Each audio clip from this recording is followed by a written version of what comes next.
1 2 1 2 testing 1 2 testing 1 2 1 2 1 2 testing 1 2.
Okay, I think we are live. I don't know how this shit works, but I guess it's time to get back to the grind and get a little bit of work done. So we'll see uh, whether or not we can actually get some work done. I'm still trying to figure out all these new settings for streaming, which, ultimately I want to be able to do really nice streams and stuff, but it doesn't seem to work out that way.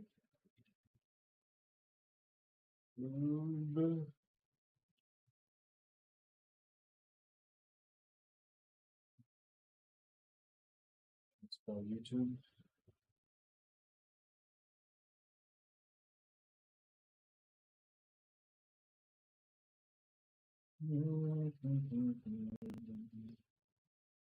Okay, it looks like it's working. So that's definitely good.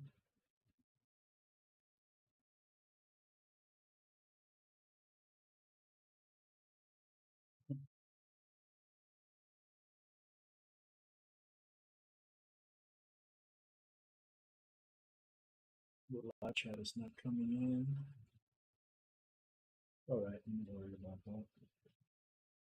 I do want to see if I can use it as a pop-up window. Excuse me.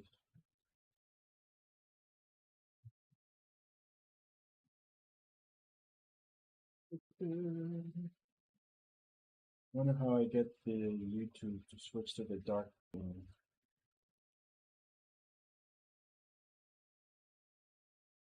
If I hit pause here, with that basically cause the chat thing to stop. Let me go into this other panel here.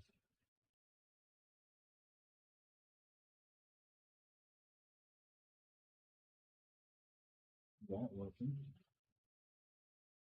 The audio stream current bit rate 0 is lower than the recommended bit rate.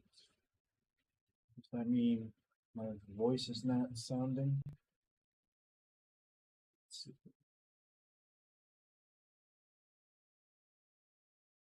You can easily test that.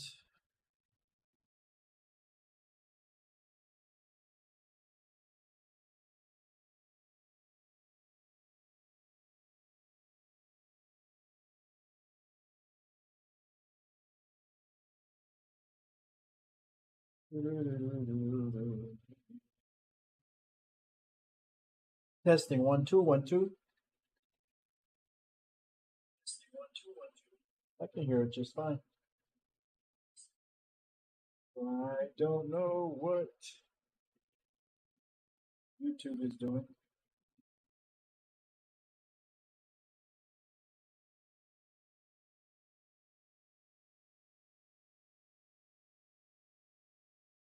I don't know how to switch that.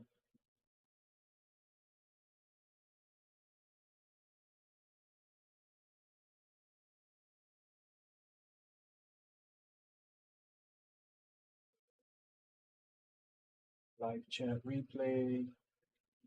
Video just for subscribers. Slow mode.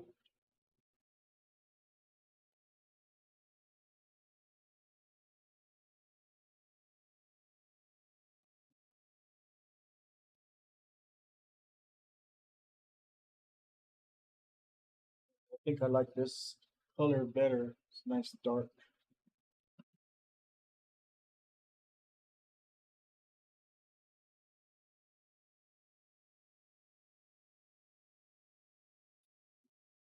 Move this one over. Oh, it looks ugly.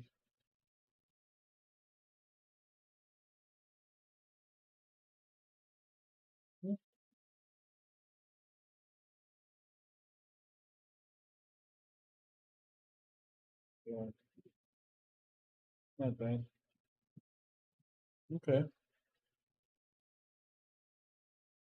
So let's see if we can actually get some work done today. I'm gonna shoot for maybe 3 to 4 to 5, maybe no more than 2 hours, but I might just do 1 hour as far as the streaming is concerned. I just wanna get some little bit of work done. Been messing around with my Stream Deck.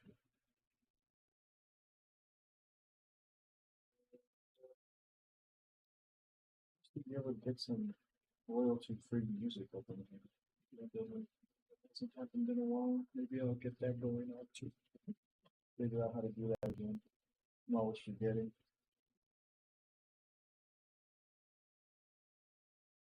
Oh, I can add a source.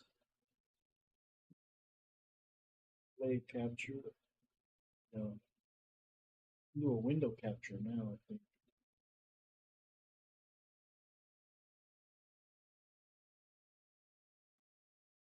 Call it chat box. See if that shows up. Yeah, it does. That's cool. Technically, we can grab that, crop it right there, crop that there, crop some of this here,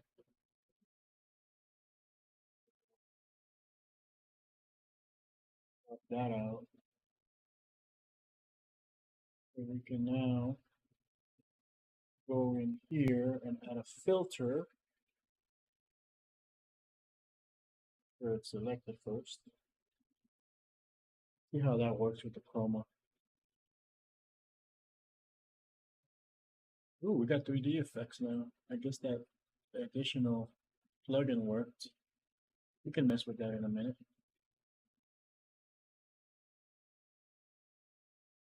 Custom select color. It doesn't let me actually select the color, but I think I know how to do that. I should do a stream on nothing but recommended little widgets and stuff like that.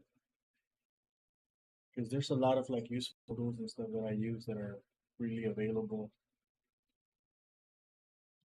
Like right now I'm using something called ColorCop.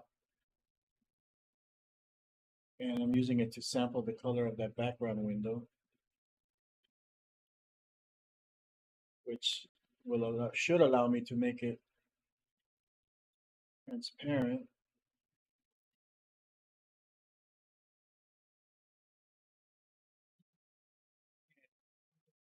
Go for similarity.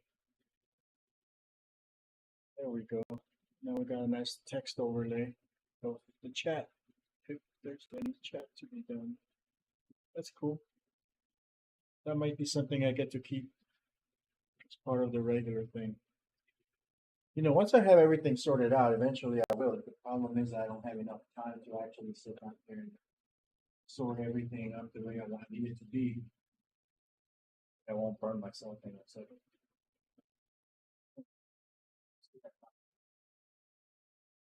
Um,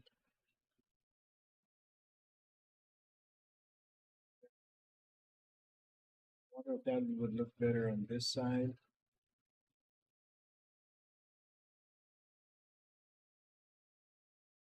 the other side. Probably that side looks better. I'm thinking, yeah. I feel like there's too much negative space over here on the right side.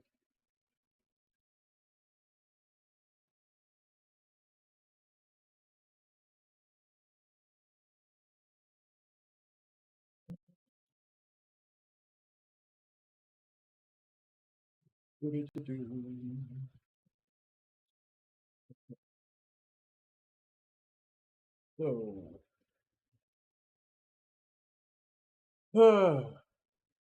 let's see if we can. Oh, that, yeah. That looks nice. That looks good. I like it.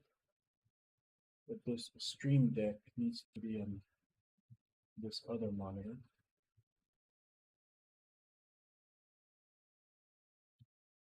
Oh,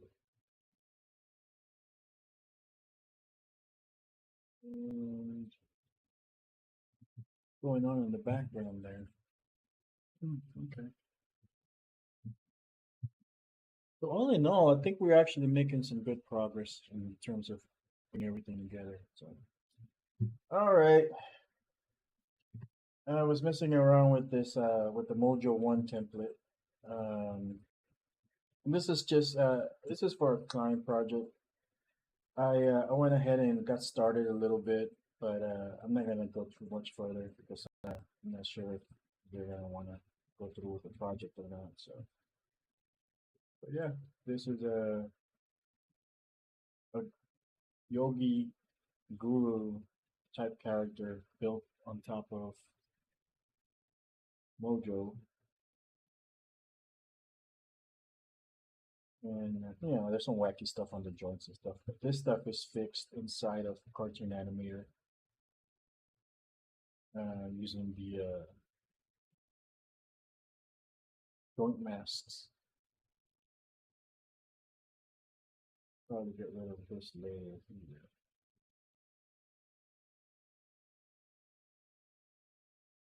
Yep, that's about it. So yeah, let's see. I haven't actually been streaming my progress with Billy 3.0. I have about 6 hours into that project so far, and I've got some pretty good amount of work on it, basically. Um,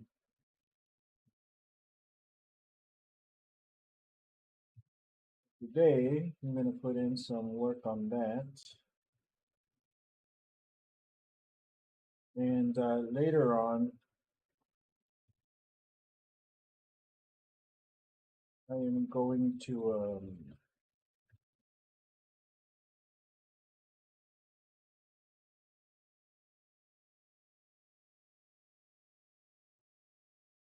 put out like an edited video, maybe like a time lapse or something of the entire progress up to this point. So here is where we at so far. In the background, I have my collected um,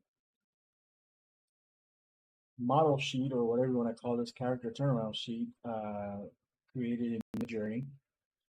And as you can see, I'm basically just using it as reference. I mean, I'm not tracing it or rotoscoping it on a one-to-one thing. I'm just basically kind of focusing on body structure, and I know what the character needs to look like in my head. So a lot of this I'm using this for the placement, for the ideas, and just getting the general gist of the characters. So second, so yeah, um, right now I'm working on this angle here. I think is it a 45-degree angle? Or what's the other one? Forget what the other one is. 135 or something. The opposite of 45. That shit's strong.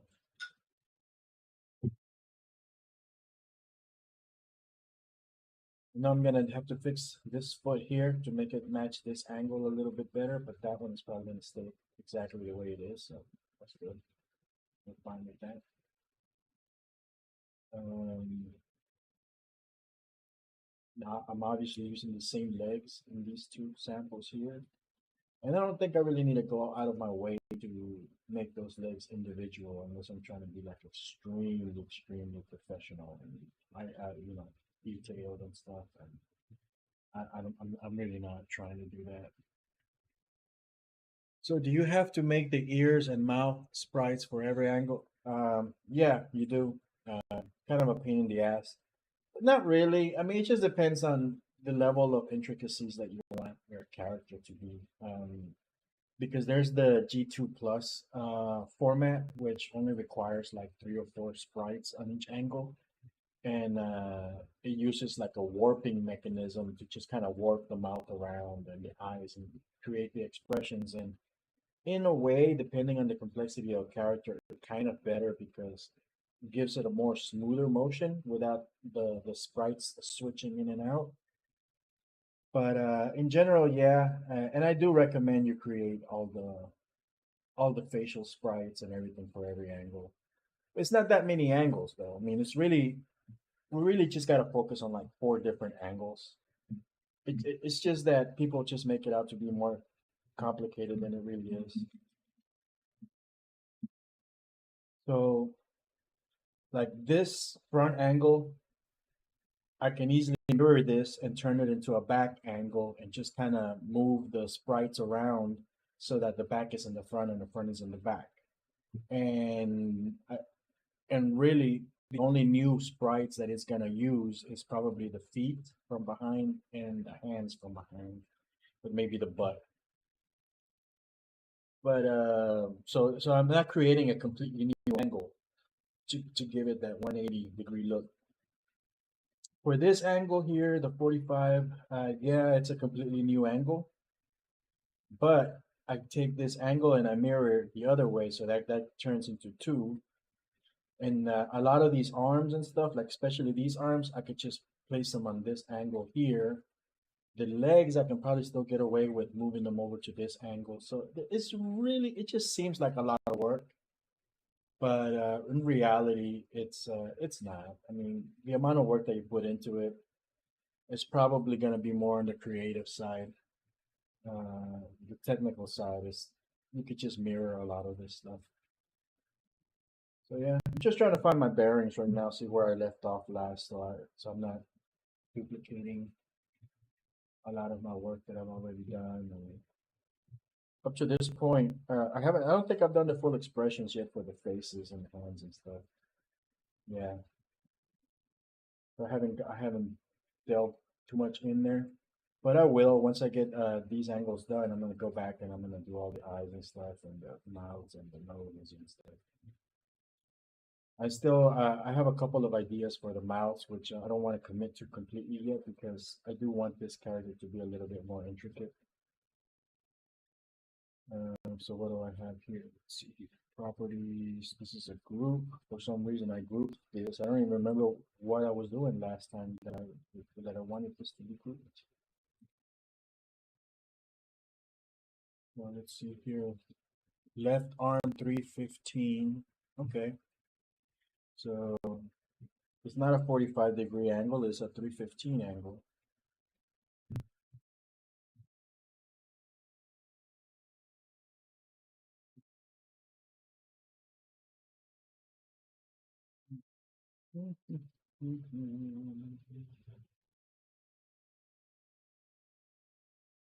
People can, yeah, I don't need to do all that.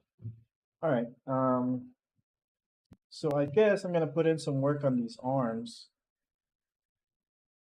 and I wonder if it's rigged enough that I can test those two angles together. Let's see if we can get that out of the way. Let's do a quick test. Just kind of see where everything's at. See if I need to do anything special.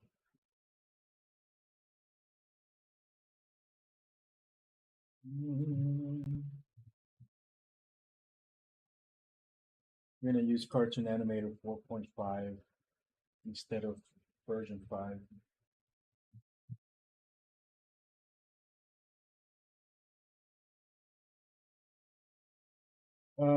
Well, just for four angles. I mean, the only real visible angles are three angles. The only real visible angles is your front angle, this quarter angle, and side view. This angle here is almost, you can barely tell it is. You could probably just get away with just, just making some mouth movements so the chin can move up and down. But so you don't have to do it for every angle. You just got to do it for the primary visible ones, which is your front, your quarter view, and your side view. Um, so, but yeah, I mean, it does have slots so that if you want to do every single angle, you can. It's just not necessary. Like, I mean, the back angle here will support all those sprites, but I mean, you're never gonna see them, so why bother, you know? So like this one too. And you also have the top view and bottom view for the facial sprites. I wouldn't bother with that. Um, but with the top and bottom view, I do recommend the full sprites for the hands because what the top view really does is actually the front view because when the like right now this is the front, right? But if you notice the hands are actually just showing you this, which is kind of like a side of the hand. But when they show you the bottom view, the hand looks like this. So when your hand looks like this is actually what, like if your character is facing forward and pointing like this, it's actually using the bottom of the hands. So I would recommend doing the bottom and top views of the hands, but don't worry about the facial stuff. Oh,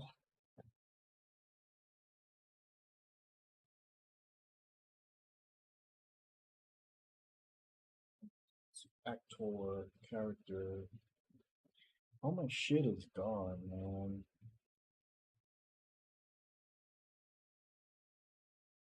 Like even their basic stuff. Look at this. So this is real illusions bullshit. You know, they release a new product and they break your old shit on purpose. You know, all the links and everything. So I can't access any of the old stuff. I mean, the program is running. So we're gonna do some manual shit.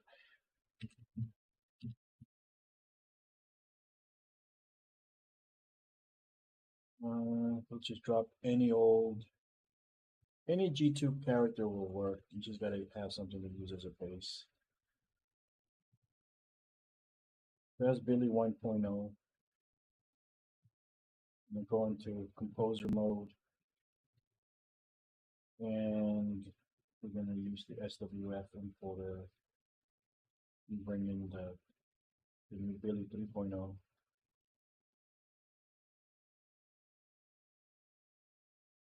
And so the error log will give you an idea of all the sprites that you might be missing. So the left eyebrow at the 45-degree angle, pretty much everything on the 45-degree angle is missing, everything on the 90-degree angle, and so on. So this is a good way for you to keep an idea of which body parts you're missing.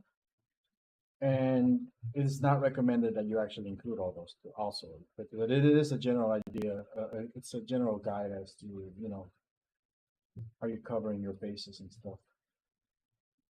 Hide this show bone option here. Do a quick calibration. So the basic walk should be enough. So notice that as he's walking, his hands are turning skinny and stuff. That's because during those movements, the sprites are switching over to the 135-degree sprites. These over here. So it's using these sprites while showing this angle.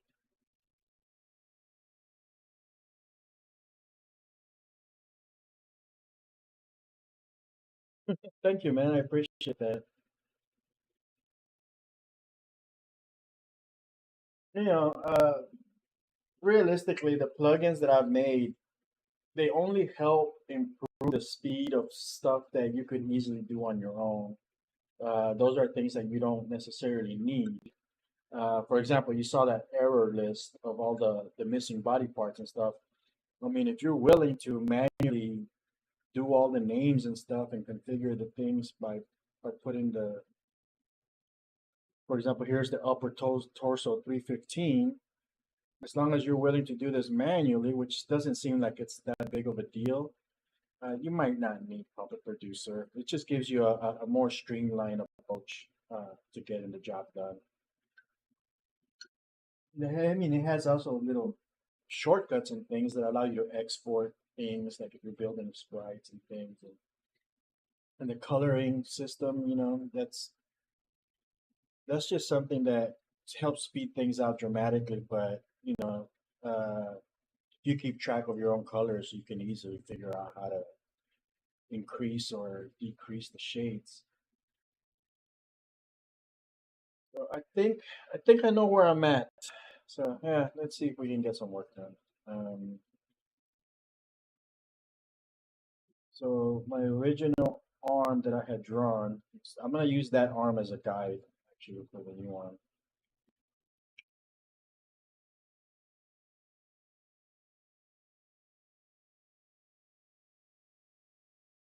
Sample this outline color. And I'm gonna sample this base color because I might need it later.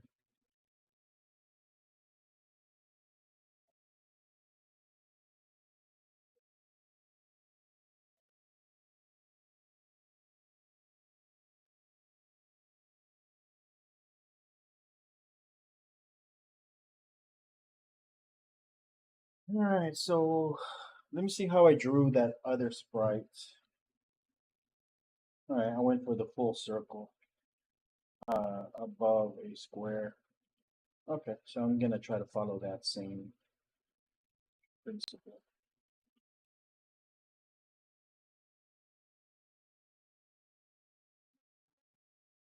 You know what? I'm gonna do this on a completely new layer. So I'm gonna draw 2 layers. I'm gonna lock everything else up. The first one is gonna be my rough draft. Not worry too much about what it looks. It's gonna draw fast. Try to get as much of that as I can. This actually came out fairly clean. I could probably just use it as is.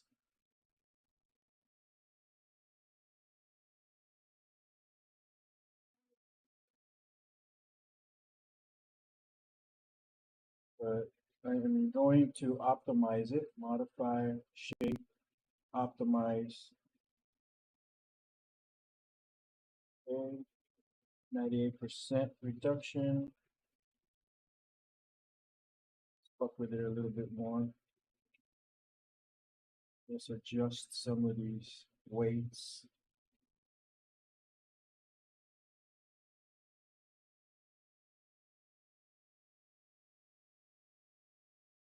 That's the cool thing about Flash. You draw and you manipulate things like putty. You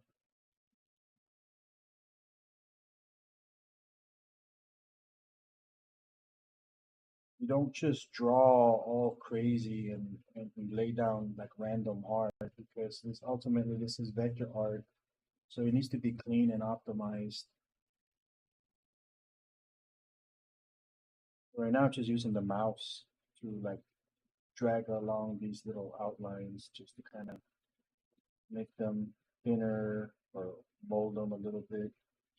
Right here, I'm running into a situation where I don't have enough vector data to just be able to grab my curve. Maybe I do. So here, yeah, I'm pushing it that way. Okay, so that worked out. But what I can do also, if I need an extra point, I can hold down my Alt key and it just adds another point to wherever I drag from.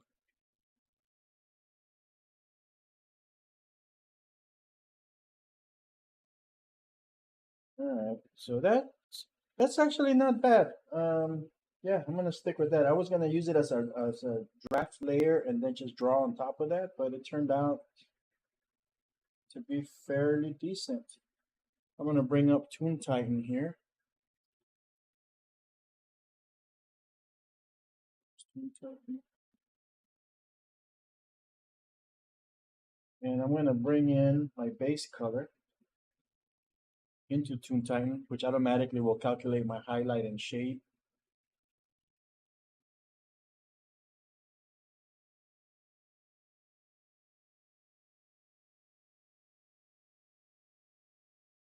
And oh, by the way, I am working on Toon Titan 5, which is going to be called Color Cracking, or at least that's the working title. And the new version allows you to just bring in a JPEG of any artwork and select the colors from there. It has like different functions, like a color wheel, like opposite colors and things like that. I mean, the original Toontitan has it too. If you go here, you can have like different corresponding colors and things like that that you can work with, but it's not as you know, it's not as efficient as the new one that I'm working on.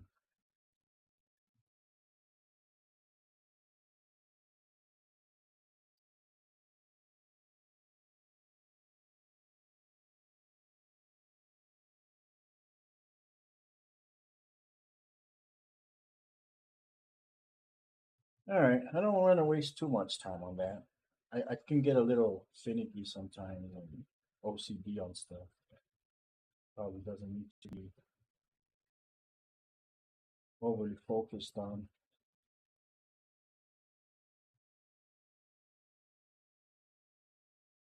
Yeah, it's good. Good enough for the girls I go out with. So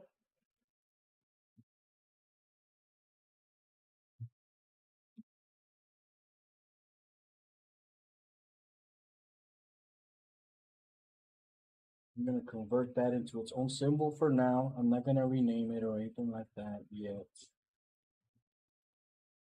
Excuse me.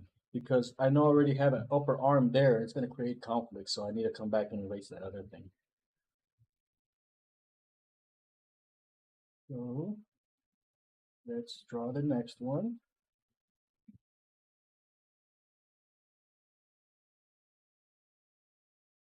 Minimum size 1, zoom with stage size.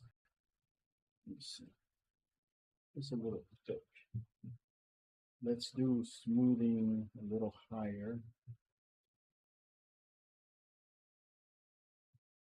Maybe a little bit higher. Let's do 100 smoothing. See how that looks. Okay, that's not. We'll go to zoom with stage size 3. Oh, that's huge.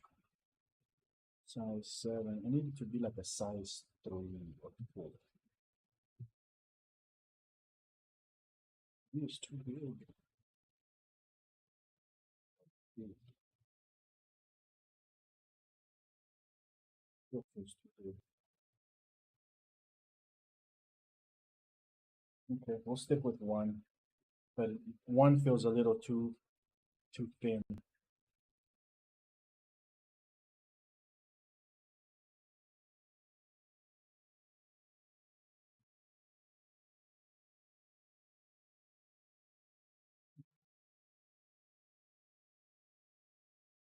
Okay.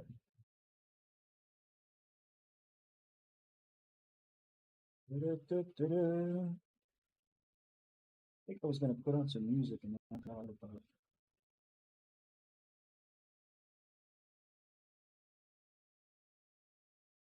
I think I know what's going on here. So I want to get like a consistent line feel. I don't want it to be too out of whack. Let's see what 400% looks like. See if it doesn't look too crazy.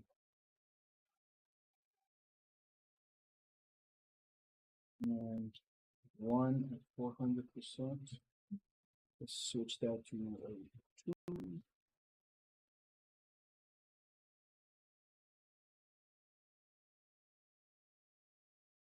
Heck.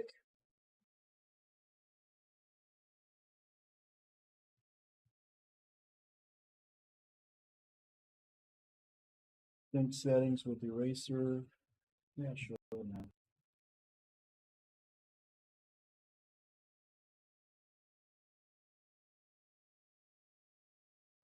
So I'm turning on outline mode for this one.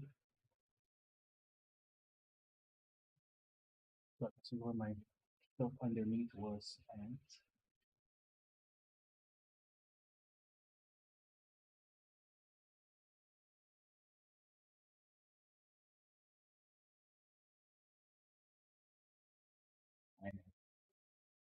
Bam!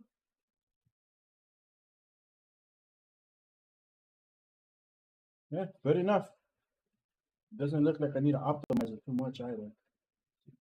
Modify, shape, optimize. We'll do the preview in stages. See how I put it on 38 and it destroyed some of that section there. And the higher I go, the more destructive it gets. But what I gotta decide is whether that destruction is worth it. Reason why it wants to. That's it. Yeah, it's definitely worth it. What I'm gonna do is I'm gonna do that, and I'm gonna come back and recreate that missing spot.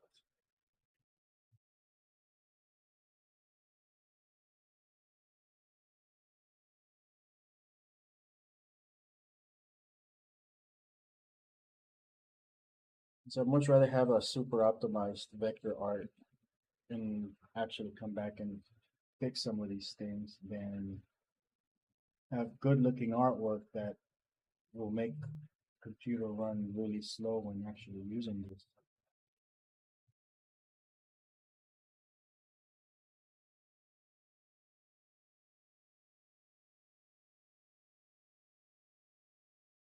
Last thing we want to do is choke up people's computers. That looks good. Convert that. Select everything by holding down the shift key and clicking on everything that needs to be selected. Then we press the F8 function key. And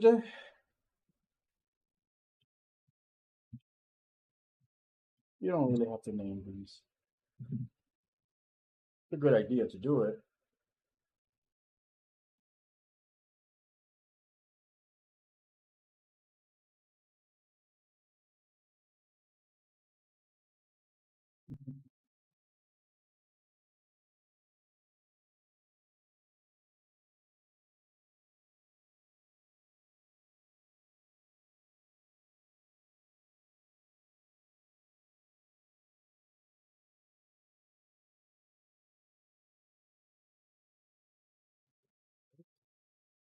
So now that we have that, we're gonna just go in here and do some duplication stuff.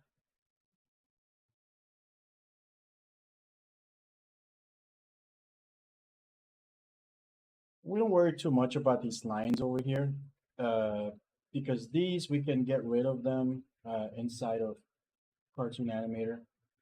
I mean, we could if it like triggers our OCD, you know, you can kind of just kind of play around with it like this.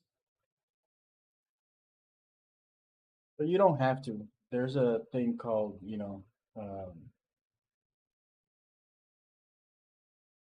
joint masks that you use to kind of block those little things out within the software itself. So no big deal. So what I'm doing here is I'm just grabbing this, Control D will duplicate, put it back in place, modify, transform, flip horizontal. Then I'll take it and I'll place it there. And one way to test this is by moving the little rotation, what's this called? The registration point. Already. Well, there's two. Registration point is the little X that you see there, and the translation point is this little movable one that you use for translation or moving it around.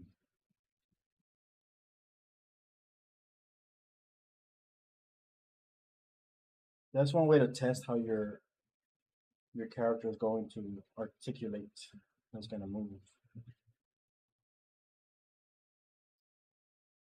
Fixed in place.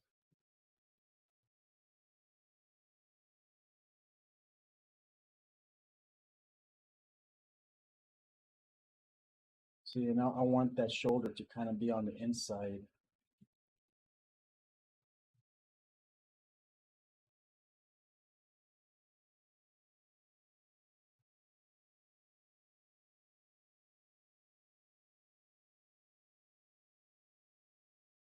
I might, I don't know if I want to raise that chest up a little higher or just kind of cheat, just kind of do something like that.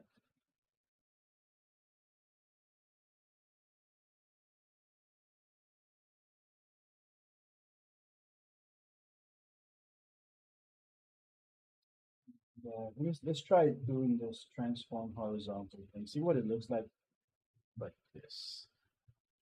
So I might not have to do the.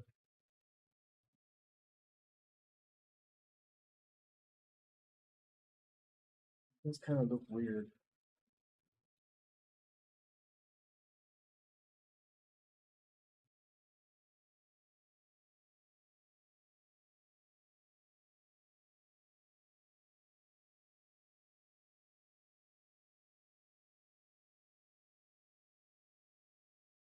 I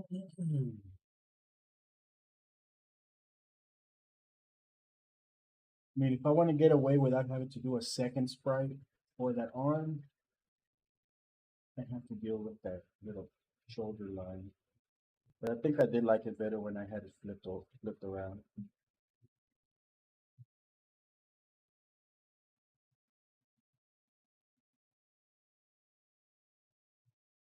Let's see if I still have this command here. I have a command that I built not too long ago that I use for special circumstances, and I think I'm gonna include that in the next version of Puppet Producer because it does help with the creation process.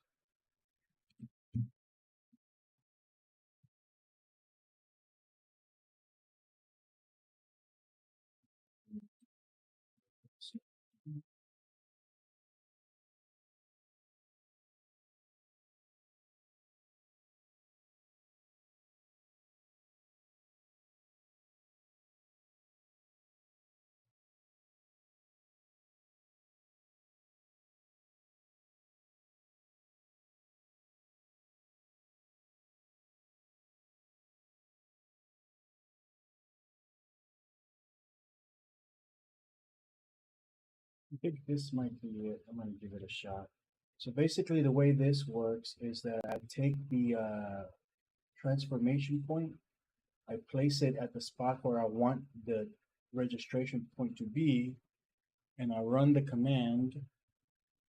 If everything works, it did not work. I need to find my latest version. Where did I save it?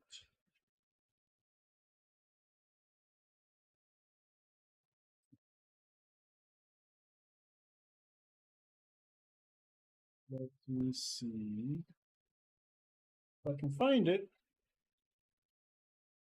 Oh, it will be looking with gas. So let's see the keys.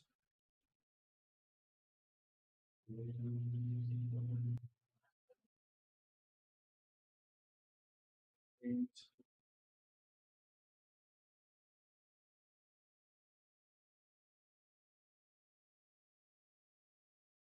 I have a whole folder for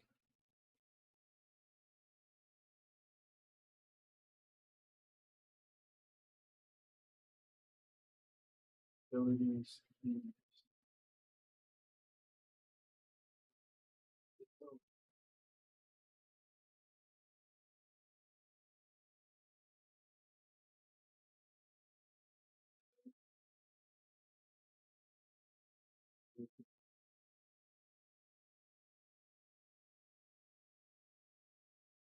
We'll have to run a search. Red wild card. So, Dropbox reg point. I think this is it right here.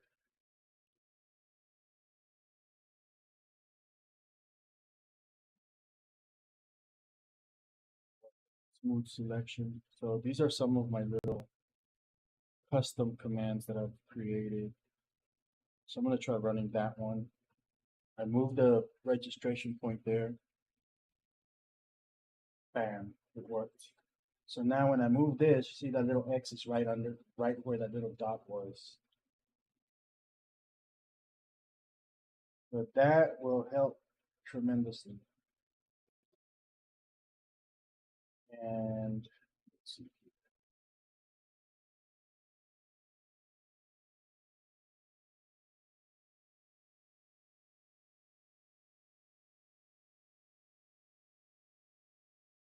It's kind of testing how I want this arm to move. That looks about right. So I'm going to run that command again. Bam. So now it's permanently there. And since this is a duplicate, it just kind of, does its thing. So I'm going to delete this. Duplicate these once again. Modify, transform, the horizontal. This stuff doesn't really take that long. It's just I'm just happen to be doing a lot of experimentation as I go.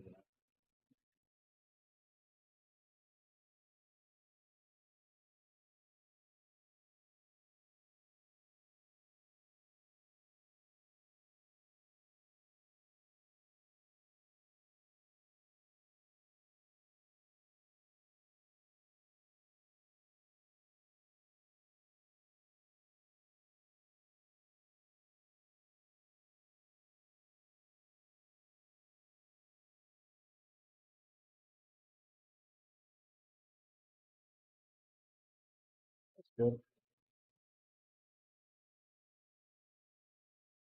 Alright, let's see, like this particular angle is gonna have two sets of sprites. Hey Rand, how's it going, man? This particular angle is gonna have two different sprites. One for the outside of the hand, the back part of the hand, and the interior of the hand. So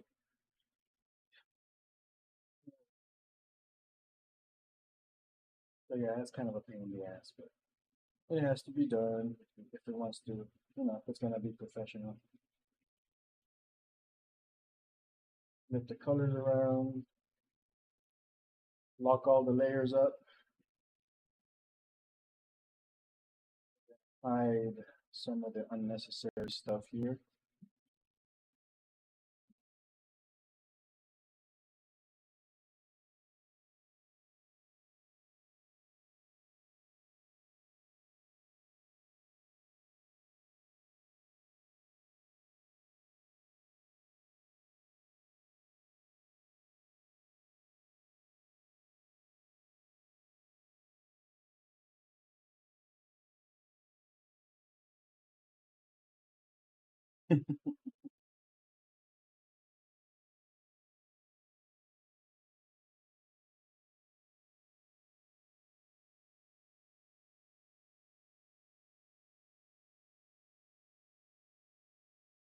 Fucked up the last line.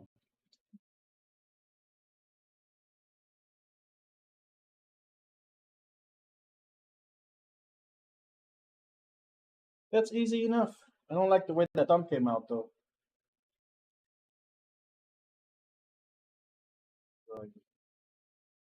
Oh, it's a huge line.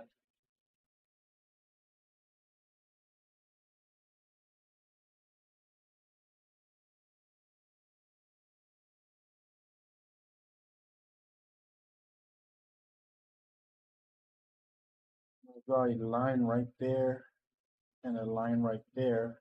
It creates like a little cutoff so that I can go and flash and select that section and it gets cut off at the place where I drew the line. Try doing that thumb again.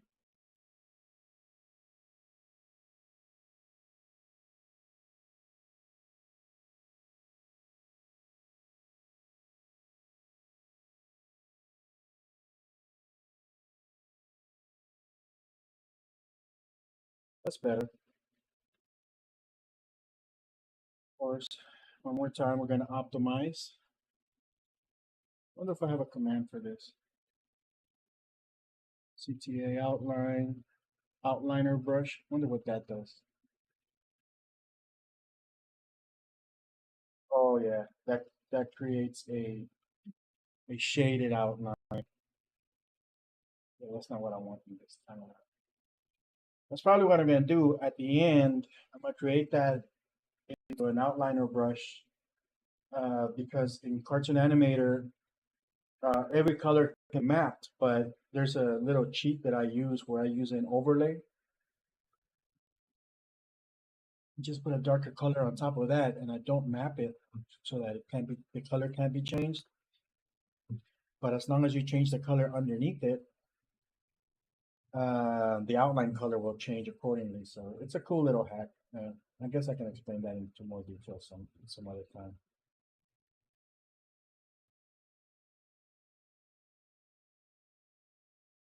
The reason that didn't get painted in because I had this thing that says close small gaps. So, fix itself. So what I'm going to do here is I'm going to select this hand again. I'm going to go to modify, shape, optimize, and we're going to get rid of all the unnecessary vector data.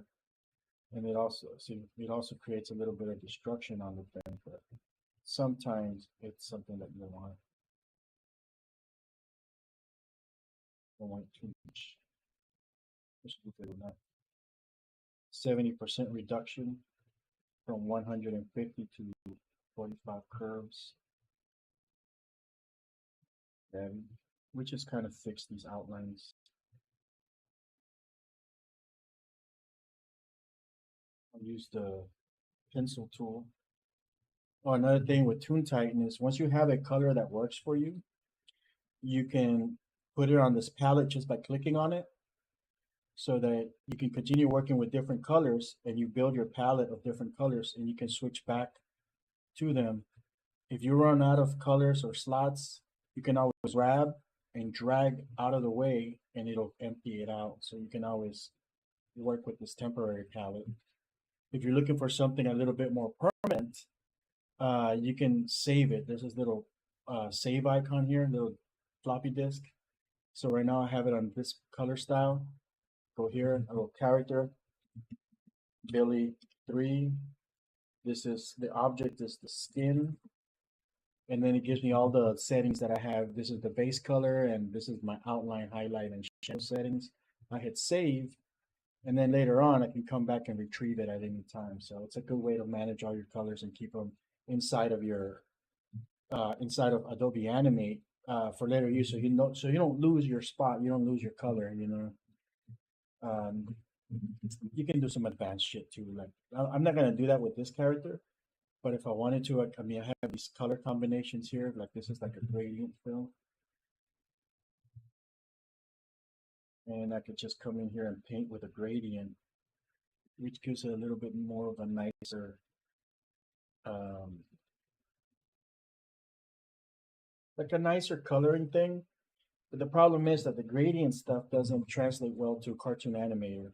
It doesn't handle it too well. I mean, it'll show it, but you won't be able to map it so that you can change its color or anything like that. So I usually don't use it for stuff that I use on Cartoon Animator. But the gradient colors, like right now, you can see here that it goes from the base color to a dark. So you can use this to create like really more advanced shading techniques in your characters.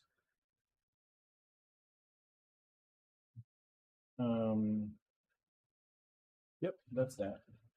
Okay. So I have a hand.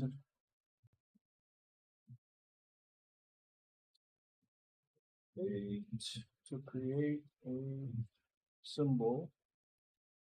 And what's one of the reasons why me personally, I don't worry too much about where the center point is. Now, if you guys are doing this kind of work, obviously, and if you don't have access to my command, you can always double click on there, move the artwork to the spot where the registration point is supposed to be, and then put the thing back in place. And now you have the registration point at the place where you want the hand to move around.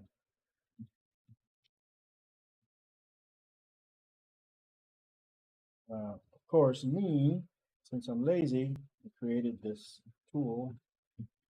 I'll just use my registration point command to just kind of boom, automatically set it. So I don't have to go through all that trouble of moving it out of the way and editing in place and stuff.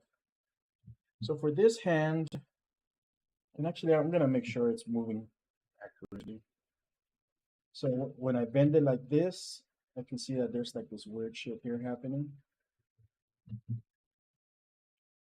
I'm gonna edit it at that spot.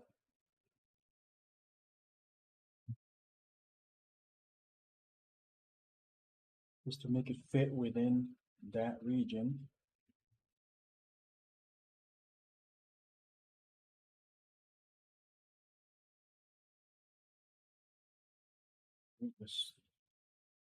This way, it's not too bad. Yeah, that's good enough. We can go here, double click, and just kind of cut off the top.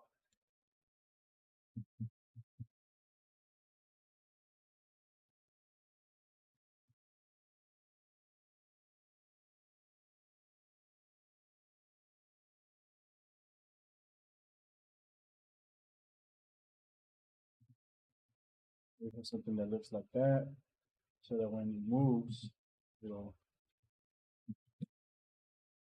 move like that.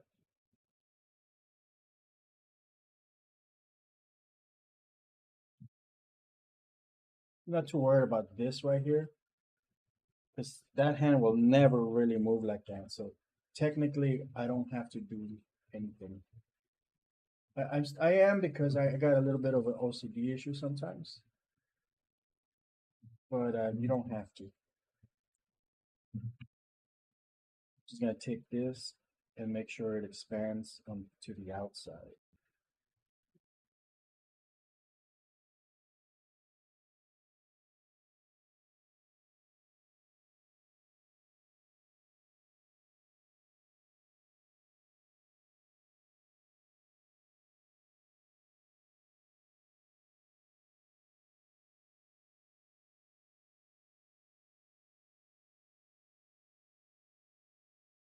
There we go. So there it is. So now that I have that hand, I'll go here, Control D, up left, bring it over to this side, modify.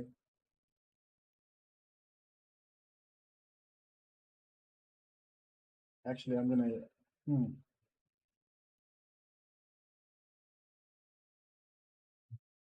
yeah, I'm gonna do a right click on it and select duplicate symbol.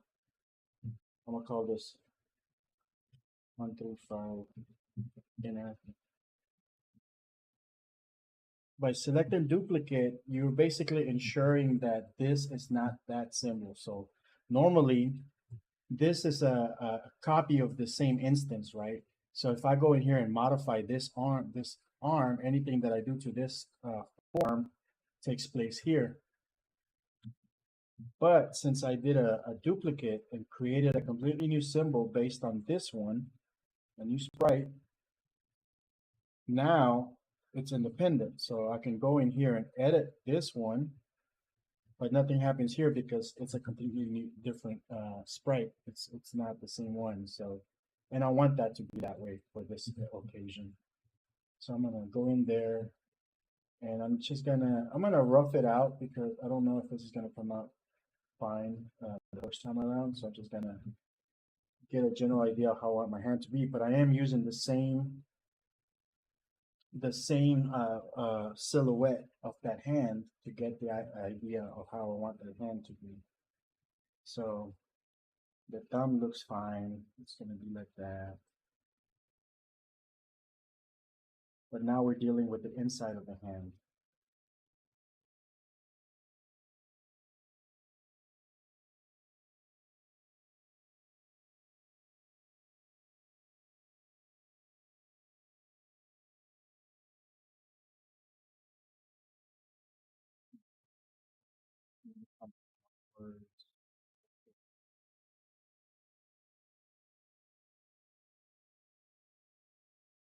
Everything else is pretty much the same.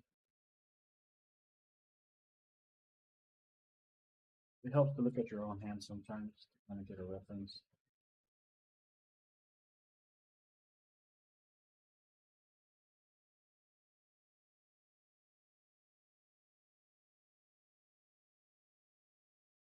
That might do it. I'm gonna lock that up, turn it into outline mode, and I'll just draw on top of that.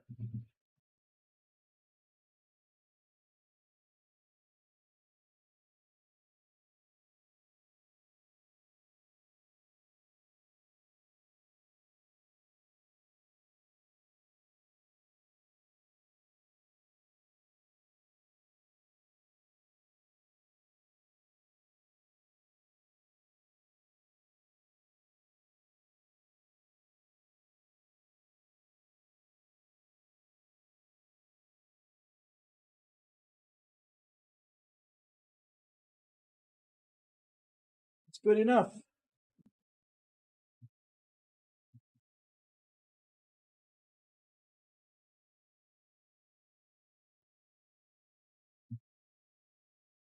That is good enough. It's not like a beautiful, perfect hand or whatever.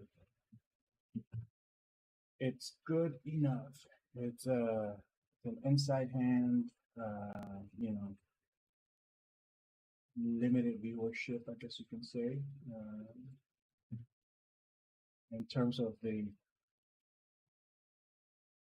character design, is perfectly appropriate for that design. So I'm not going to sweat too much.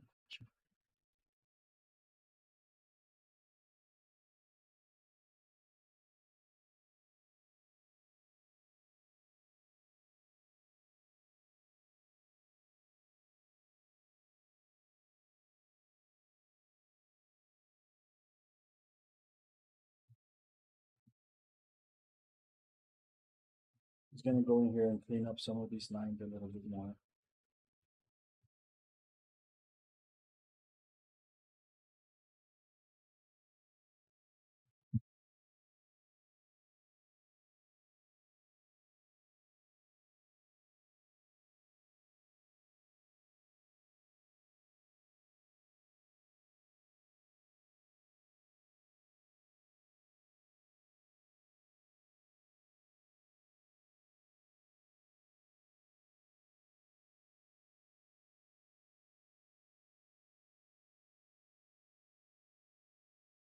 Do, do, do.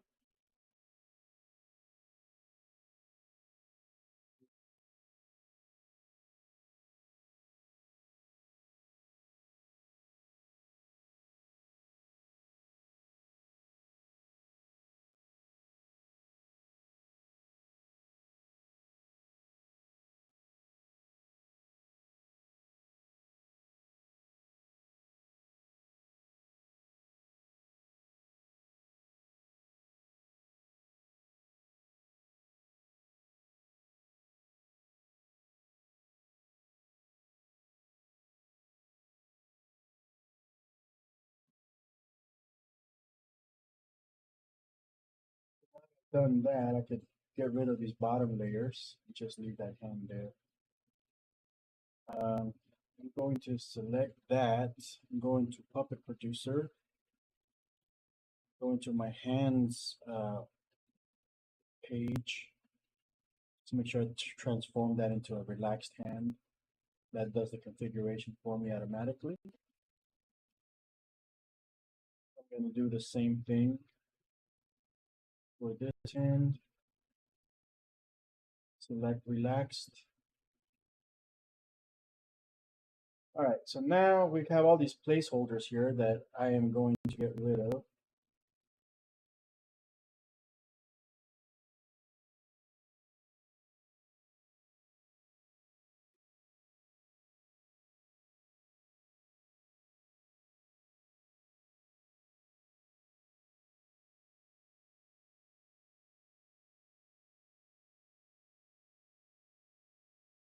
So I think the reason I did that was mainly because I wanted to test the figure as quickly as possible. But now that I have the actual assets, I don't have to. I don't need them.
I'm gonna put the arms out a little bit to the outside, just so it's easier to kind of see and work around it. All right, but that's done. I mean, what else is there to do on that? We're gonna switch over to the 315 angle.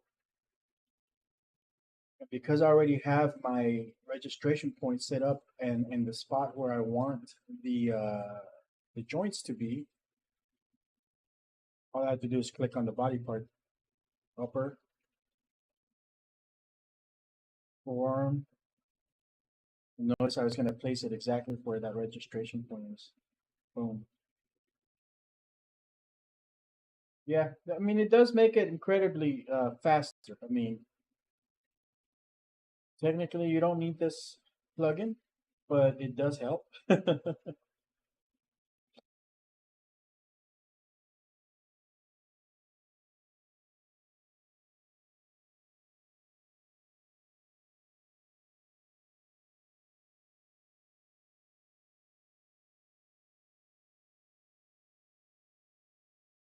Use this line as a guide to where my nub or whatever this thing is called should go.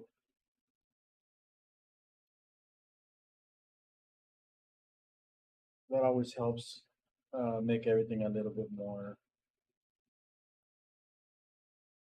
aligned.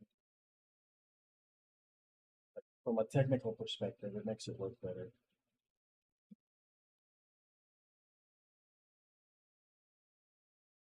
Because otherwise, once you bring it inside a Cartoon Animator, everything gets sort of unwrapped, and if it's not aligned properly, you might end up with, like, instead of a guy pointing like this, it'll be like that.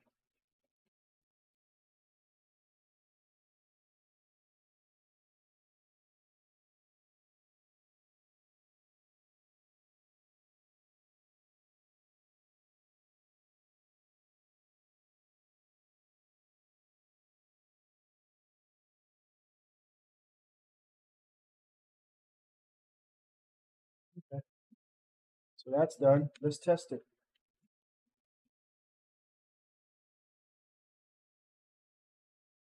Did I close it, didn't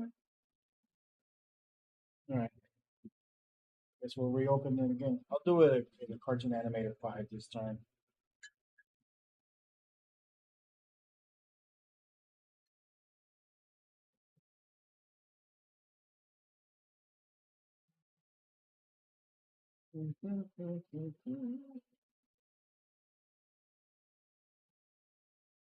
All the shit is gone. Something happened where, everything got deleted, so now all this stuff has to be re-brought in.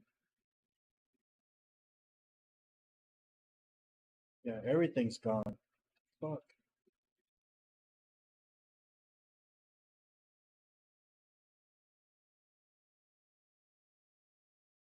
Bring in this Buddy Bunny, which is the only G2 character that seems to be available inside of Cartoon Animator 5 by default.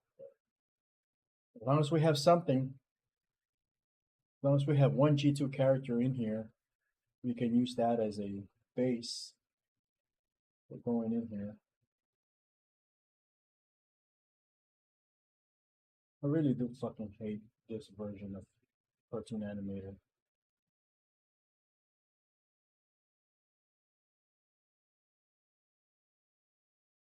You have already done, if you already have other G2 characters and like body parts seem to be the same size or, in general, you don't have to redo a lot of the same sprites. I mean, if you already have the hands from a different character, you can use those. Like here, I have these leather shoes.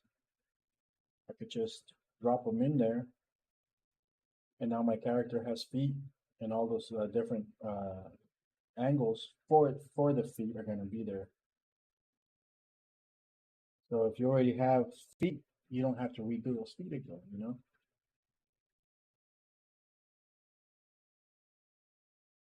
What can happen to the eyes?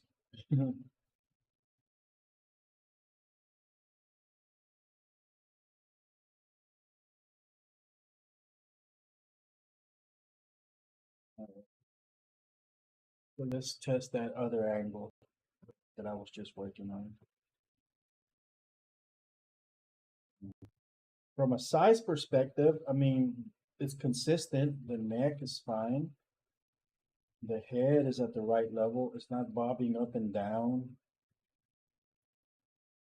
The angle of the arm, it looks good. I think you should be able to use the brackets to go from angle to angle. So height is fine. I should probably fix this left foot right here because when it goes into this angle, it doesn't quite look right.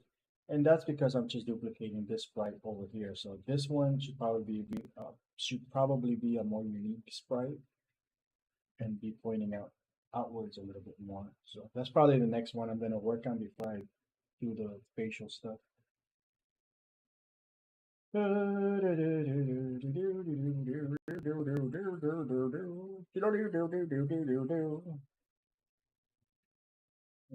to scene, joint mask. This is what I was talking about. You got these joint masks here, so you don't have to worry about being perfect with the little outlines and stuff. You could just leave them there because you can always mask them out to a certain extent.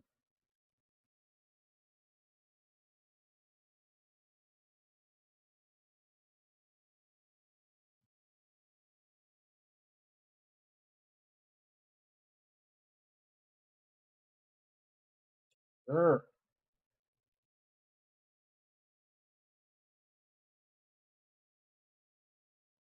Damn it.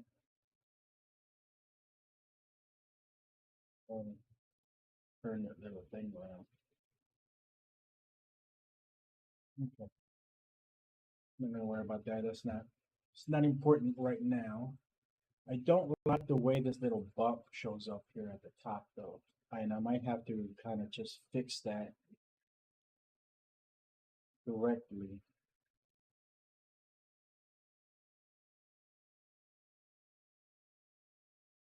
Rather than trying to fix the arm, I'm gonna fix the torso to allow that to be there. Because later on,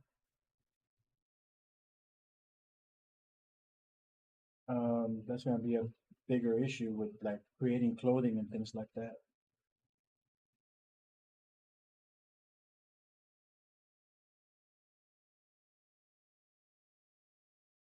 Derp a derp a derp.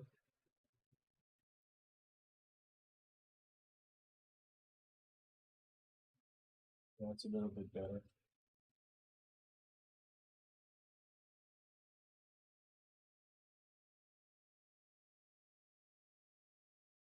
And like I said, you don't worry too much about those lines intercepting and stuff because you always can come in here and adjust the joint masks.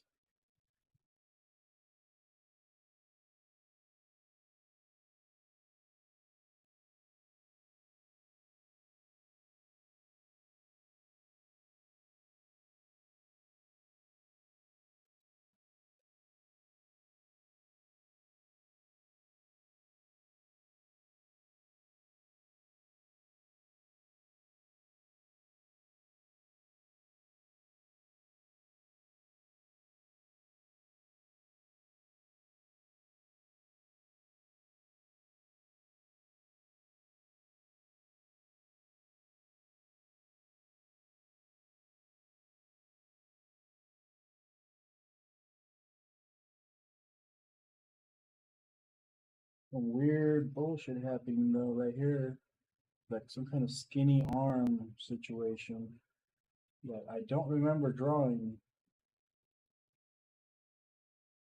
I mean, it's a sprite switching that's taking place. But do I have a skinny arm on one of the other ones? Somehow it's switching to a skinny. It's alright. Once I get to this one, it'll use this one as a replacement. Not too worried.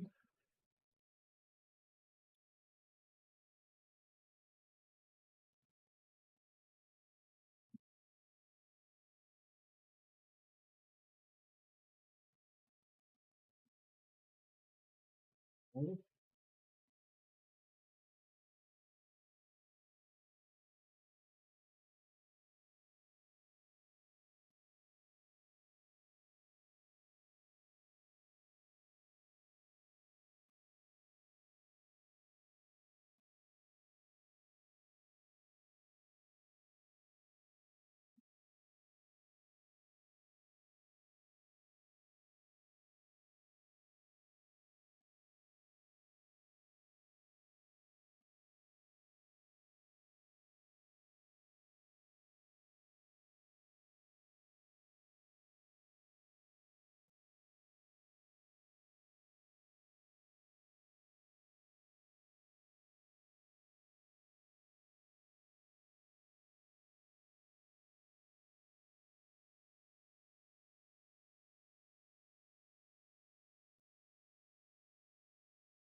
Good enough. Hey man, how's it going, One Gun? Well, I think you stopped streaming, so I got bored. I'm like, let me get some shit done.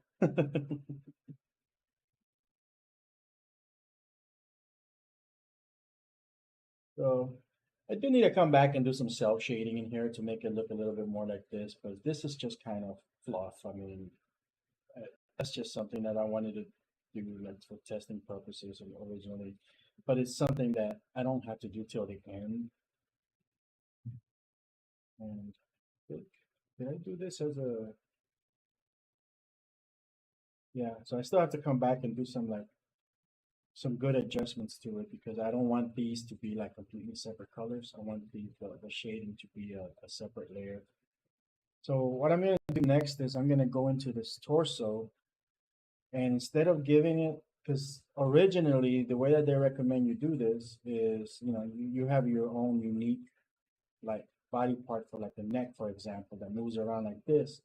So what I found is that's a pain in the ass when it comes to getting clothing to match and to work and not look like a fucking character from South Park, all papery and stuff. And realistically, you hardly ever really move the neck that much, anyways.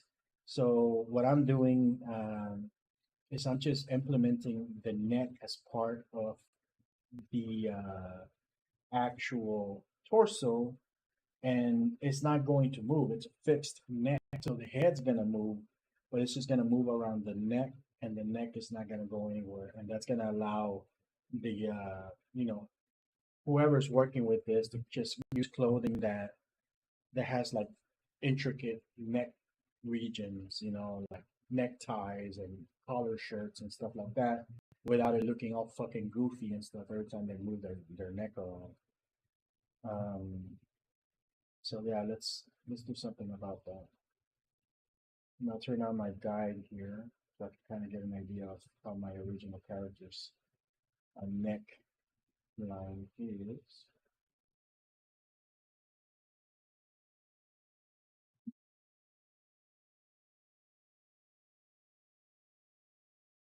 And I'm gonna go inside of the torso sprite, which is gonna rotoscope the general idea behind it.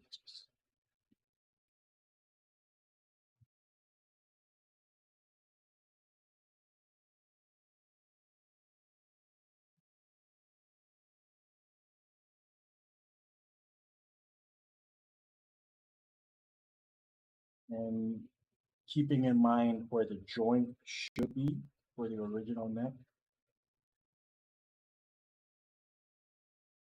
And what I'm noting right now is the shape of the neck on this guy is more of like a cone shape. So it has to allow for the rotation of the head around it without it looking too weird. That might work. Let's make it permanent.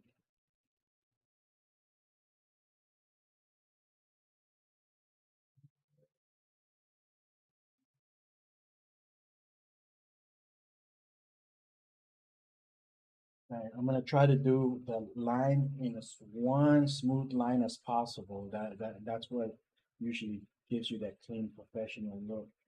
Um, the line work has to be intentional. Once you start doing like I did here earlier, where I was stopping, and that's just sketching. It doesn't look very professional. But I'll try to do this in one swoop.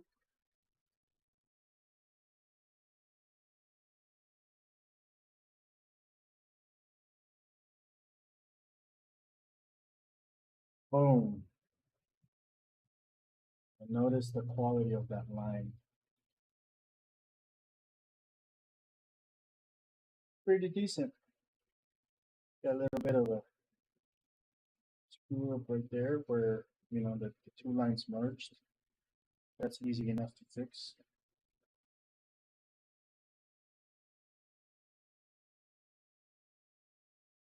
And let's take a look at the composition of the actual vector work. This is all the points that it takes to draw this line. For my taste, it's still too many damn points. So let's see if we can reduce it a little bit further. Modify, shape, optimize.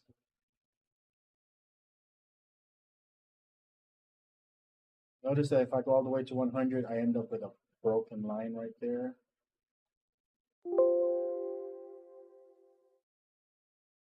Try to 7.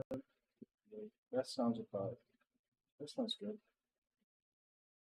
77% reduction. Notice how it takes less points to draw the shape now. I still ended up with a broken section, but that's fine because we can fix that.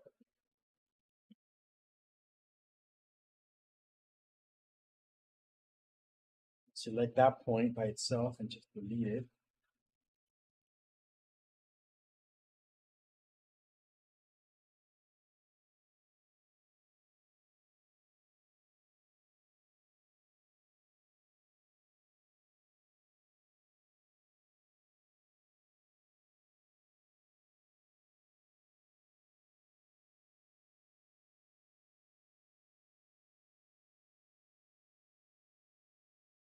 pull off this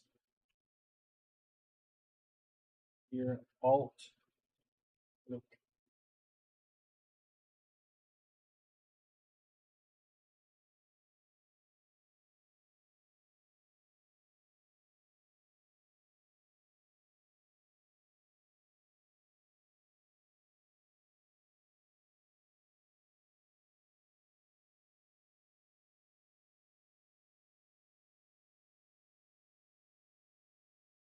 Good enough. You know, this part of the neck, nobody's going to see anyways.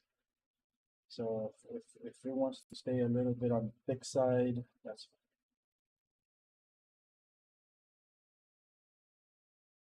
covered by the head.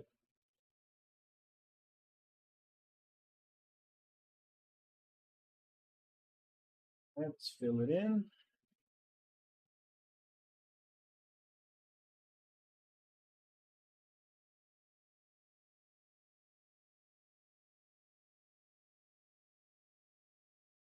And let's take a look at it with the bottom part in place.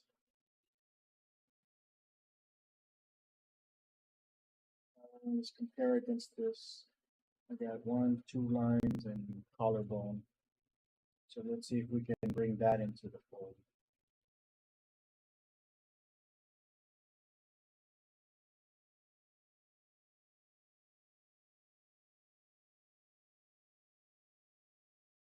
Okay.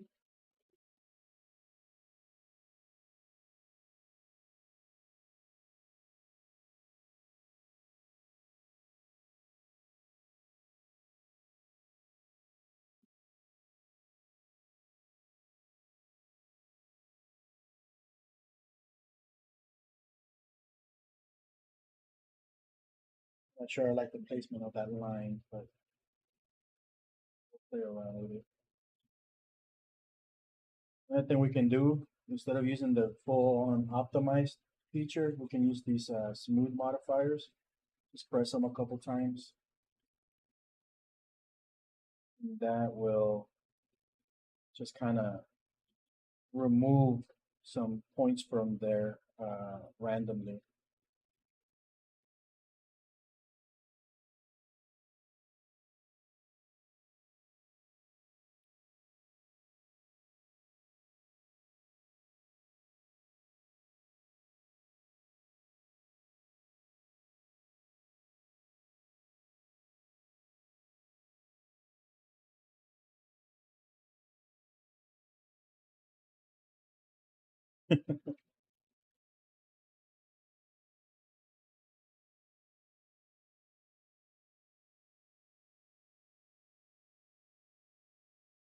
Yep, and I mean it's just like working with like digital putty. Really, you're manipulating these shapes and stuff like little putty things, you know. And for the most part, I'm just using the mouse. And when I'm laying down initial like rough lines and stuff, I'll use the graphics tablet. But the actual working of the like the actual final line work and stuff and cleaning stuff up, it's good old fashioned mouse.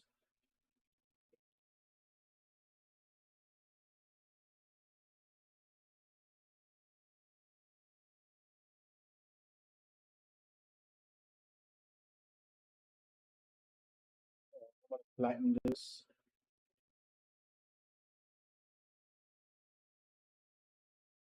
Going to cut. We're gonna paste it here, paste in place. That flattens it down. So now I'm stuck with it. It's one solid shape. That's I'm all right with that. Um,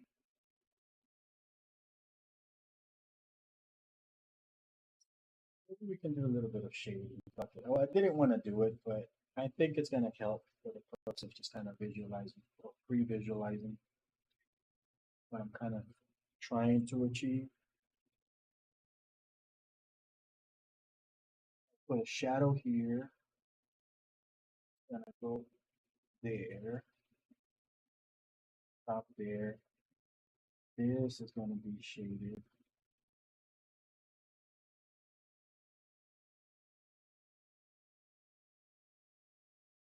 And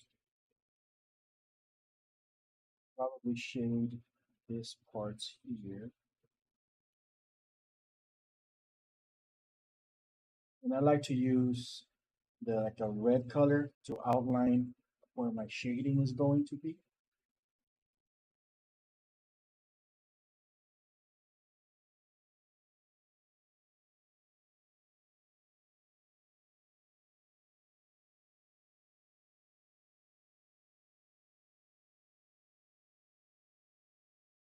A little bit of a six pack.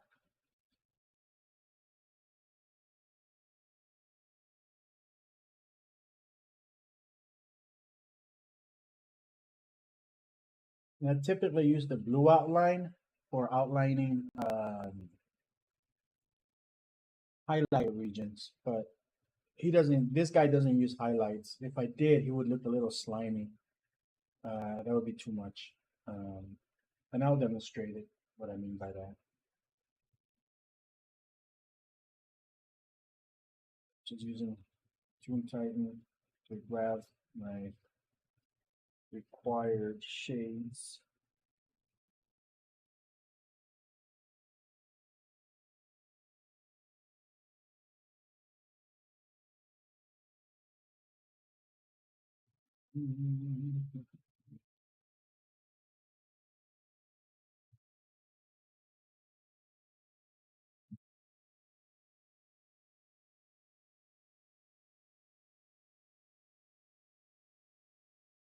So another thing that I do is like once I'm done with the shading stuff, to get rid of all my guidelines for the shading, all you have to do is you grab a copy of the same color and just draw a line that connects everything together.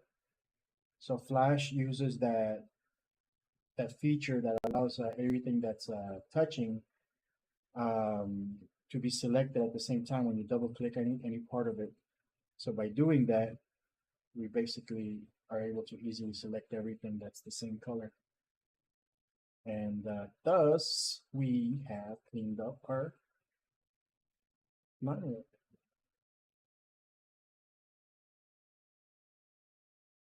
Let's see what all this looks like.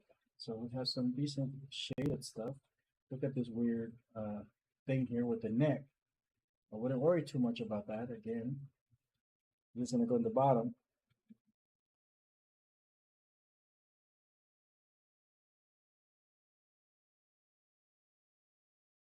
And now we have something that looks like that. So that shade kind of gives it a natural separation. Maybe I'll tweak it a little bit there.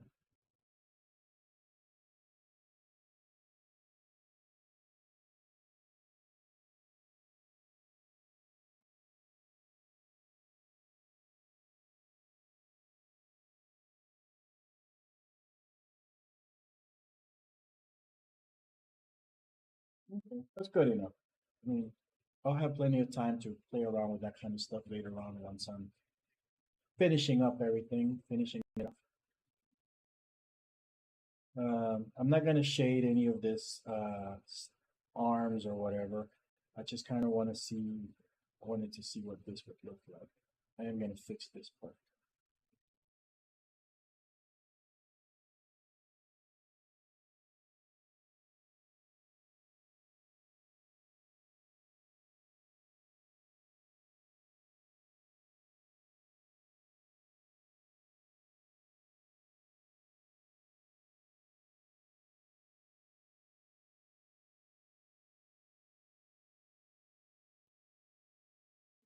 Belt looking thing.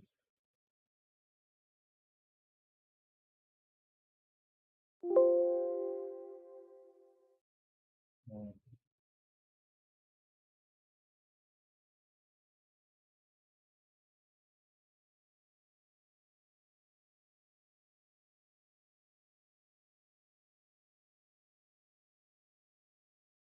Alrighty. What else can we do? Oh, so what I was saying about the shiny stuff. I mean, really, just a couple of just two shades is all you need. I mean, It depends on how cartoony you want to go. For this type of character, if I were to, add additional shades, you know, which I could do, it's just I think it would make him look a little too shiny. Right here, I'm just outlining a region of shading for the highlight.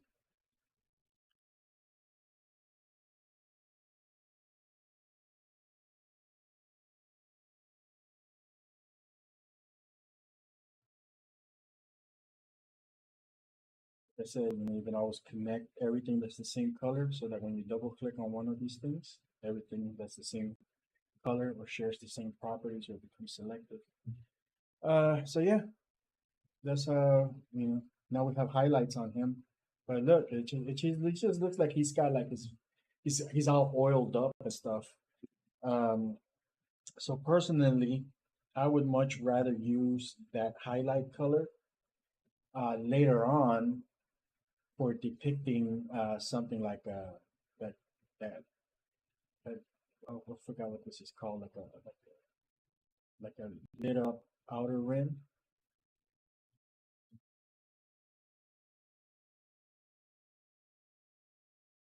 So it tends to work a little bit better for that purpose. With that, it just and that's usually just for the outside edges. So rather than doing contour highlights, you can use that for rim lighting.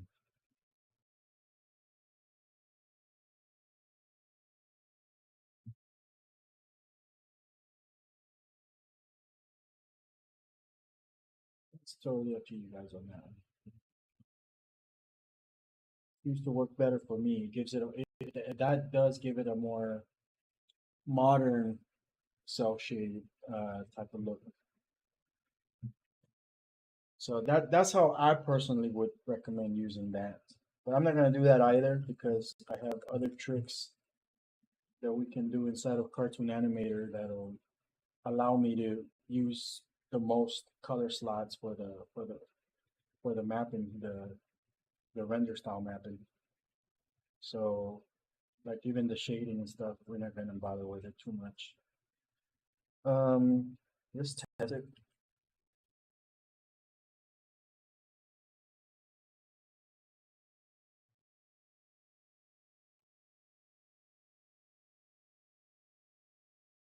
So notice how that look. I mean, that's the original neck right there, and it's still there. So, but because I'm creating a new neck, um, I'm gonna go in there and just kind of destroy that original sprite so it doesn't actually get exported, or just make it almost invisible. So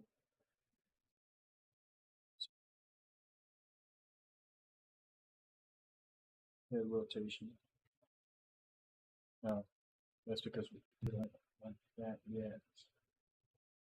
I'm just concerned about up and down right now. So damn it.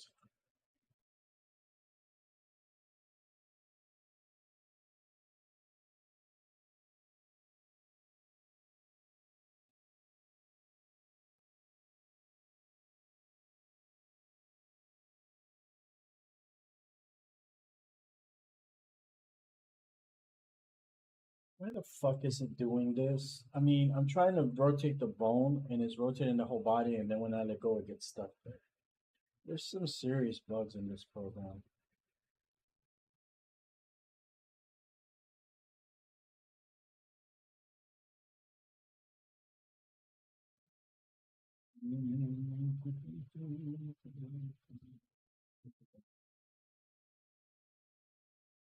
It's the original neck. You see how that sprite is back there? So we're basically gonna get rid of that neck. It's completely useless. Because technically this head, and notice how I have the head right now. That joint for the head is way up there. I need that joint to be over here. So that's what we're gonna fix next. So that's because of that. So it's as easy as just bringing it here.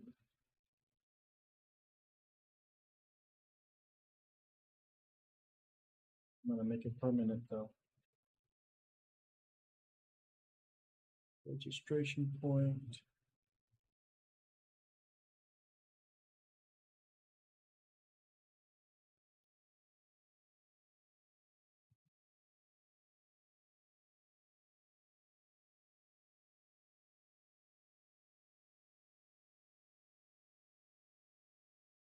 Bang. Okay. So, and let me compare it against the previous. Technically, it should be a little bit lower because this is where the one is on the other one, but I'm not gonna worry too much about it. Because I think it still works. If it doesn't, I guess we'll come back to it, right?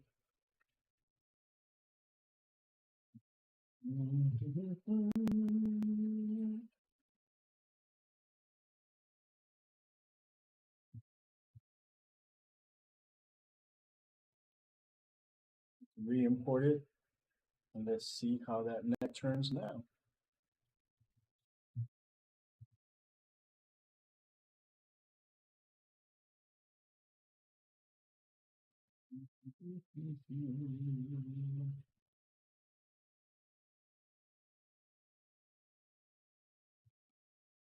Oh shit.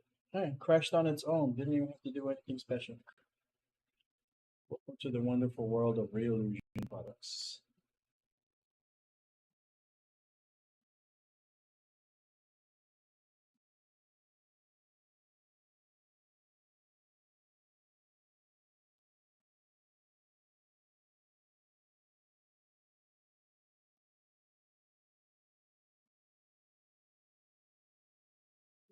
With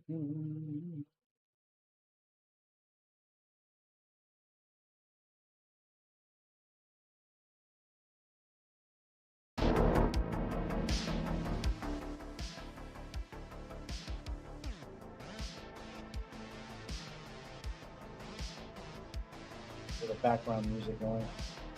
All right, let's run this turkey again. Let's see what happens.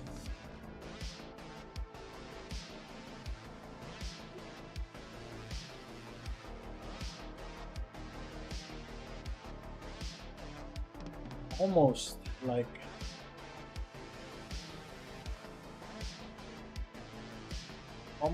an expected thing, you know, with Reallusion products specifically, cartoon animator. This bitch is gonna crash. Gonna crash. Don't think that it won't. So everything you do has to be. Hi, baby. Hi, buddy. How you doing?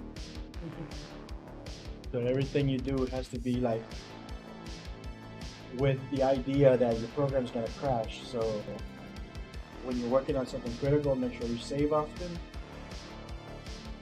And other than that, just work in small increments.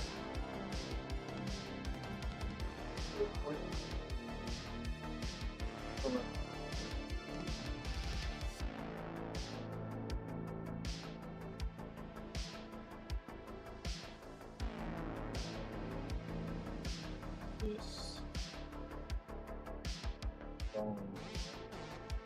Fuck.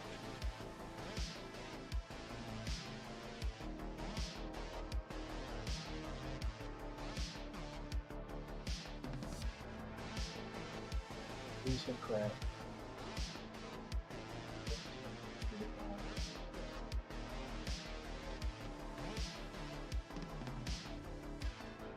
I don't know, they've changed something in here that doesn't allow me to test the neck rotation easily.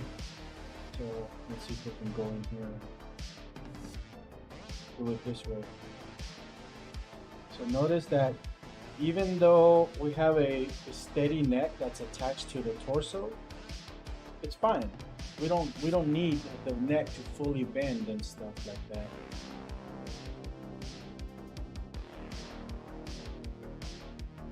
So it's better just to have it stay like that. It gives you a better look at the sacrifice of the actual like small little bend in the neck. It's such a small sacrifice. Let's take a look at it here.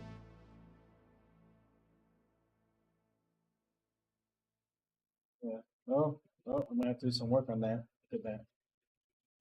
So I need to make the back of that neck a little bit taller or something so that it shapes itself, forms itself.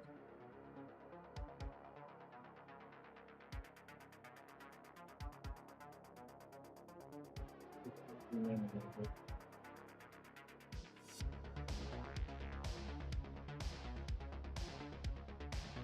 For the most part, this came out decent.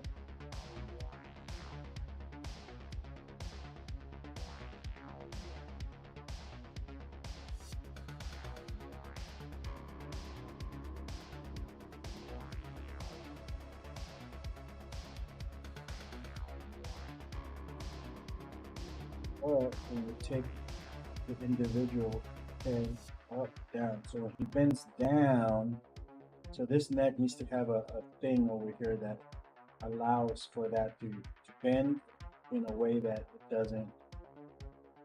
it doesn't break the illusion.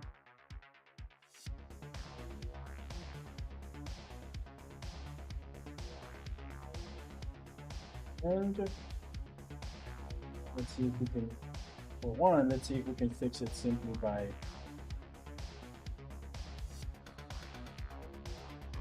pivot techniques.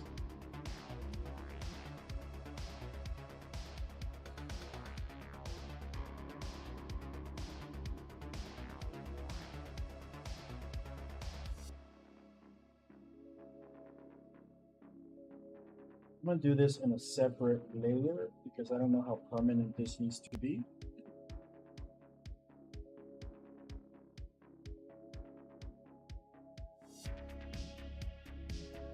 From what I see is to go higher and to the left. Go higher to the left. Maybe along this line here.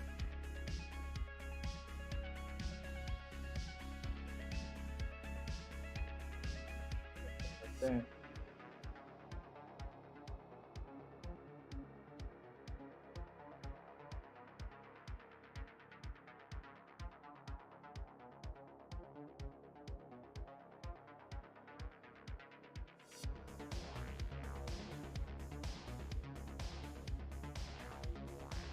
Just smoothing it out. Right.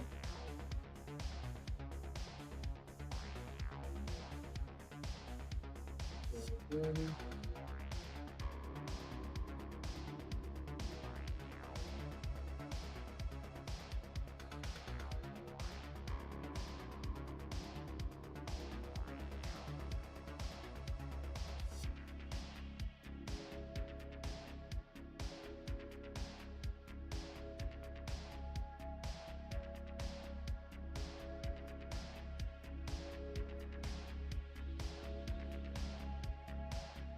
One trick that I can do here to recreate an outline, I can duplicate these two, hide the top one, go back to the first one, modify, shade, expand fill, 3 pixels maybe, expand, boom, color at the side of the outline, bring it in tight against the bottom outline. And you see this.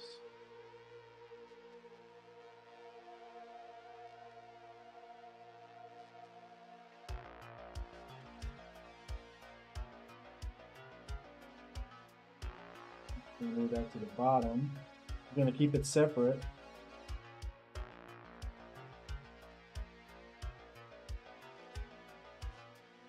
Because I just don't know how far the extent of this thing is gonna be.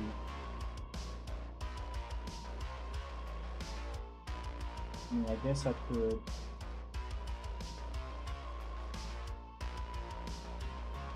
for now just kind of hide this portion.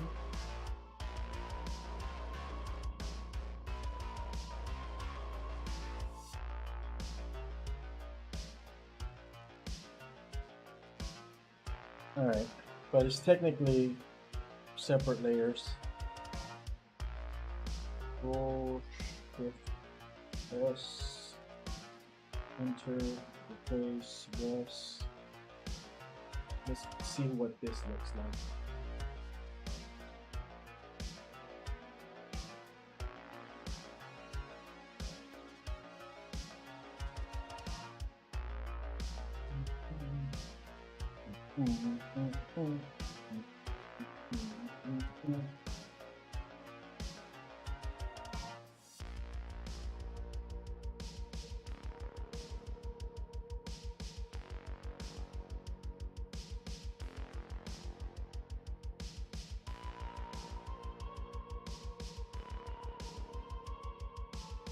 I mean, I might be crazy, but I do remember being able to move the bones around and test as needed.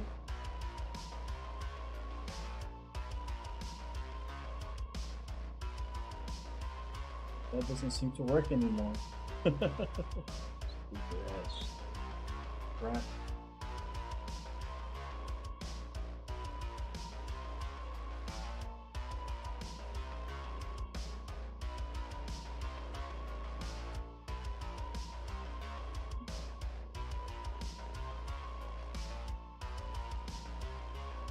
So the pivot definitely needs to be adjusted some more, but I do like where that neck is going.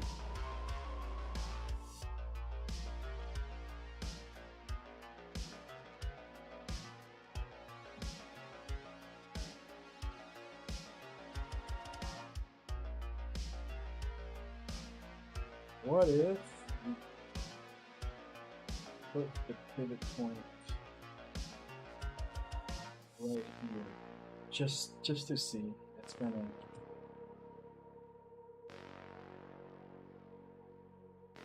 I don't know.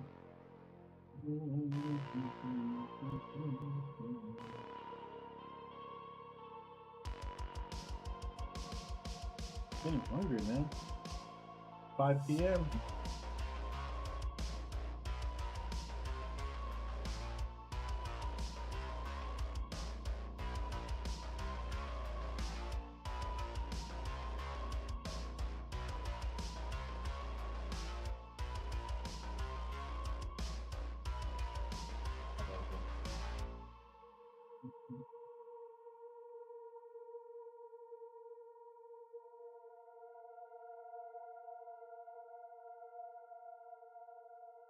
Like that already. A little too far out there.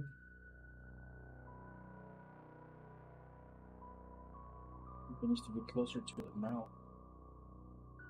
But yeah, I mean, somewhere in there, I think at this point it's just a matter of tweaking the pivot.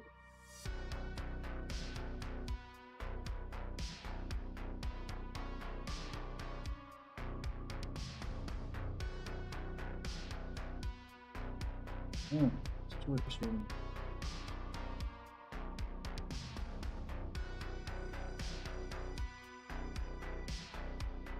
Let's see what it looks like with the 3D.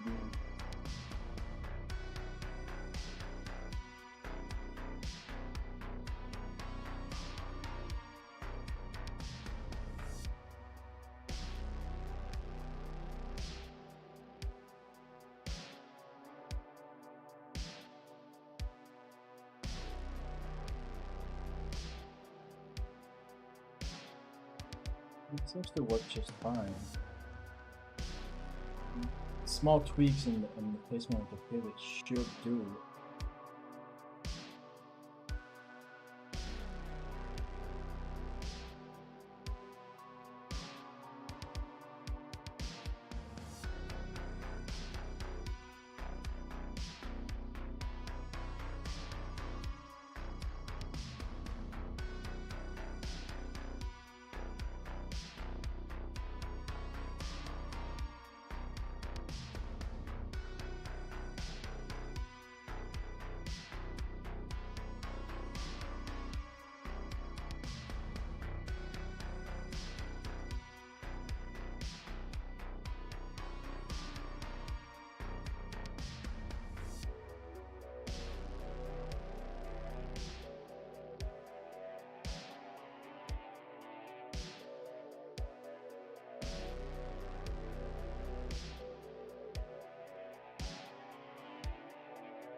gonna be a nice little character, man. Okay. So I'm probably not gonna worry too much at this point on that pivot. I think it's somewhere in here is the sweet spot.